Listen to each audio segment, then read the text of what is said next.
Sir నమస్కారం sir. నమస్తే అండి. సార్ 11 ఏళ్ల ఒక చిన్నారి విశాఖలో ఒక చర్చిలో చనిపోయి ఉండడం ఇప్పుడు కలకలం రేపింది సార్. అయితే ఇది చనిపోయారా? చంపేసిందా? బలిచ్చారా చర్చిలో అని కూడా చాలామంది మాట్లాడుతున్నారు. అంటే ఆరోగ్యం బాలేదని చర్చికి తీసుకెళ్లారని కూడా చెప్తున్నారు. మరి దీనికి సంబంధించి ఎటువంటి ఇన్ఫర్మేషన్ ఇచ్చింది? మరి ఏం జరిగింది సార్ ఆ పాప విషయంలో? పోలీసులైతే అనుమానాస్పద మృతిగా కేసు రిజిస్టర్ చేశారు హ్మ్. అనేది మీడియాలో వచ్చింది.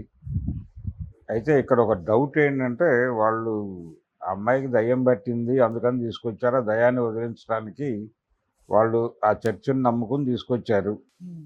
తీసుకొచ్చిన తర్వాత వీళ్ళని లోపల ఉండటానికి వాళ్ళు అలౌ చేయలేదు అనేది కూడా వినిపిస్తున్న మాట. ఈ వాచ్‌మెన్‌లు వాళ్ళతో ఘర్షణలు జరిగాయి. ఈ మదర్‌కిను అలా ఆ అమ్మాయి మదర్‌కి, అమ్మమ్మకి కూడా.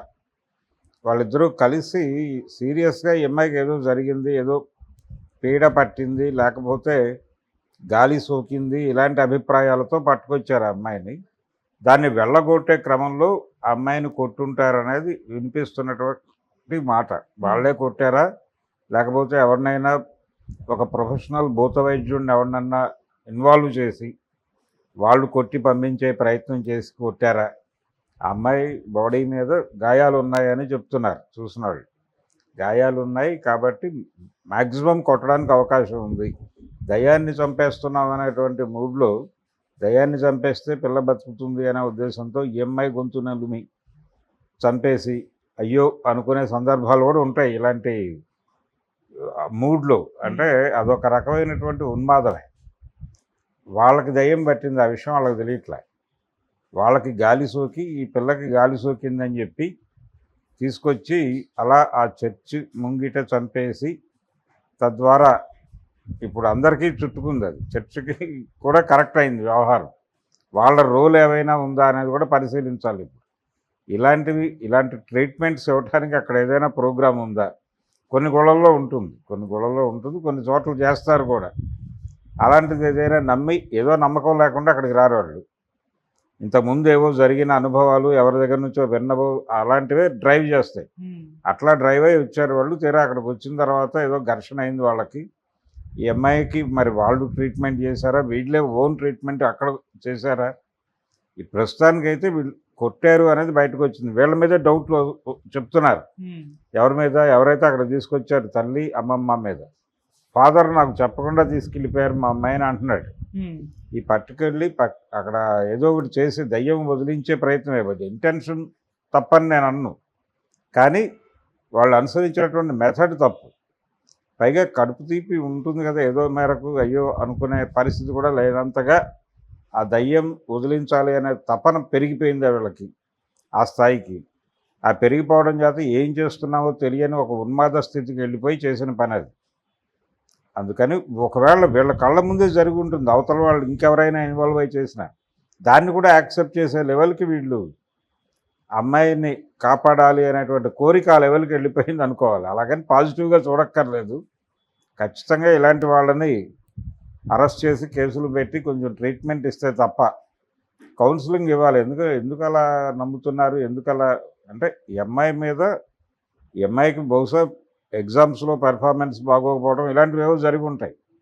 స్కూల్కి వెళ్ళే మూడ్లో లేకపోవడం, స్కూల్కి వెళ్ళకపోవడం, రెగ్యులర్గా అందరు పిల్లలు ఉన్నట్టుగా ఉండకపోవడం ఇలాంటివేవో చూసి ఇలాంటి అనుమానాలు మొదలవుతాయి.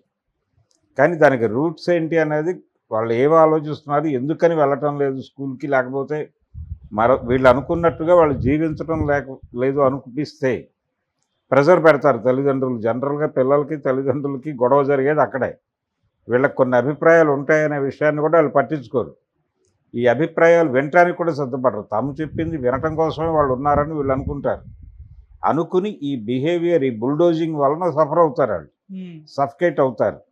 ఈ సఫకేట్ అయ్యి స్కూల్లోనూ ఇంట్లోనూ సఫకేషన్ మొదలై ఒక స్తబ్దతకి గురై ఉంటారు. ఆ టైంలో వీళ్ళు యాక్టివ్గా లేరు, ఉండాల్సినంత దీంతో లేరు, ఏదో జరిగింది, ఏదో గాలి సోకిందని చెప్పి భూత వైద్యుల దగ్గరికి తీసుకెళ్ళి పిల్లల్ని బలిపెట్టిన సంఘటన ఇది మొదటిది కాదు. హ్మ్. అనేకం ఉన్నాయి చరిత్రలో. అందులో భాగంగానే ఇది కూడా జరిగి ఉండొచ్చు. ఇది ఒక యాంగిల్. రెండో యాంగిల్ అటువైపు నుంచి ఏదైనా జరిగిందా అనేది కూడా పరిశీలించాలి. అక్కడ ఎవరైనా కనెక్ట్ అయ్యి నేను దీన్ని వదిలించేస్తాను అని చెప్పి ఎవరైనా ఇన్వాల్వ్ అయ్యారా? ఇన్వాల్వ్ అయ్యి ఇది ఎవరి కార్యక్రమం ఎవరు చేశారు అనేది నిర్ధారించి వాళ్ళ మీద కేసులు ప్రాపర్గా పెట్టగలిగితే ఇలాంటి వాటికి సంబంధించి ఎవడైనా అడుగు ముందుకేయడానికి కొంచెం జంకుతారు. అది జంకాల్సినటువంటి అవసరం ఉంది. కొంత సీరియస్గా ప్రభుత్వాలు వ్యవహరించాల్సిన అవసరం అంతకంటే ఉంది. ఇదేదో ఆషామాషి వ్యవహారంగా తీసుకుని వదిలేస్తే కుదరదు. ఓకే. సో కొన్ని బాగా రియల్ లైఫ్‌లో కూడా వింటూ ఉంటాం. అంటే ఆరోగ్యం బాలేనప్పుడు హాస్పిటల్స్ కాకుండా చర్చిల్లోకి తీసుకెళ్తూ ఉంటారు. నయం చేస్తారని చెప్పేసి కొన్ని సినిమాల్లో కూడా చూపించారు. మన 'ఫాదర్ ఫర్ సెల్ఫ్' ట్రాన్స్ సినిమాలో ఇటువంటి సీన్ ఒకటి ఉంటుంది. And 'super deluxe' Samantha, Vijay Sethupathi వీళ్ళ సినిమాలో కూడా ఇటువంటి ఒక సన్నివేశం ఉంటుంది. అంటే ఎందుకు హాస్పిటల్ కాకుండా ఇలా ఈ మెథడ్ ఎంచుకుంటారనే దానిపైన అంటే నమ్మకం అనేది నడిపిస్తుంది అనేది ఒక బిలీఫ్. దాని అలవరుసల్లో నడుస్తుంది ఈ గొడవ అంతా. అవి చాలా చూస్తున్నాం మనం. చాలా అంటే అందులో కొంత డిజైన్ వ్యవహారం కూడా ఉంటుంది. ఆ వచ్చే వాళ్ళలో పెయిడ్ ఆర్టిస్టులు కూడా ఉంటారు. ఓకే. వాళ్ళు ఆ రియాక్షను పైకి తీసుకొచ్చి వాళ్ళు మాట్లాడేటప్పుడు వాళ్ళు మాట్లాడే స్క్రిప్ట్ అర్థమవుతుంది ఎవరు ఏమిటి అనేది. ఆ ఇన్ఫ్లుయెన్స్తో కొంతమంది వెళ్ళొచ్చు, ఆ నమ్మకంతో అక్కడికి వెళ్తే అయిపోతుంది అని. మాస్ హిస్టీరియాతో కొంతమందిని క్యూర్ చేసినట్టుగా కనిపించవచ్చు, కానీ అది సంపూర్ణం కాదు. ఆ ట్రాన్స్లోంచి బయటకు వచ్చాక మళ్ళీ మొదలైపోతుంది వీళ్ళ గొడవ, వీళ్ళ మందులు, వీళ్ళ గొడవ, వీళ్ళ జీవితం మొదలైపోతుంది. ఇలాంటివి అనేకం జరుగుతున్నాయి, చేస్తున్నారు కూడా, చేయట్లేదని నేను అంటలేదు. మతం అనే దానిలోనే ఇవన్నీ ఇన్వాల్వ్ అయి ఉంటాయి. దేవుడు అనేదే ఒక మిథ్య. అది దేవుడు లేని దాన్ని ఉన్నది అన్నప్పుడే ఇంకా లేనివి ఎన్ని కల్పించగలరు. ఆ టాలెంట్ వచ్చేస్తుంది వీళ్ళకి. ఆ టాలెంట్ వచ్చేసిన తర్వాత ఏదైనా చేసి ఆ లెవెల్లో నమ్మబలకగలరు. ఇది ధర్మానుసారంగా ఉంది అని చెప్పి ధర్మం పేరుతో దాడి చేయగలరు ఒకవేళ ఎవరైనా వాళ్ళని అప్రోచ్ అయితే. అందుకని ఇది డెఫినెట్గా ఒక 3-4 యాంగిల్స్లో పరిశోధన జరిపి ఎలా జరిగింది అనేది నిర్ధారించాల్సిన బాధ్యత మాత్రం పోలీసు వ్యవస్థ మీద ఉంది. ఓకే. మరి ఏ మేరకు సీరియస్గా వ్యవహరిస్తారో చూద్దాం. Okay. Thank you so much. Thank you.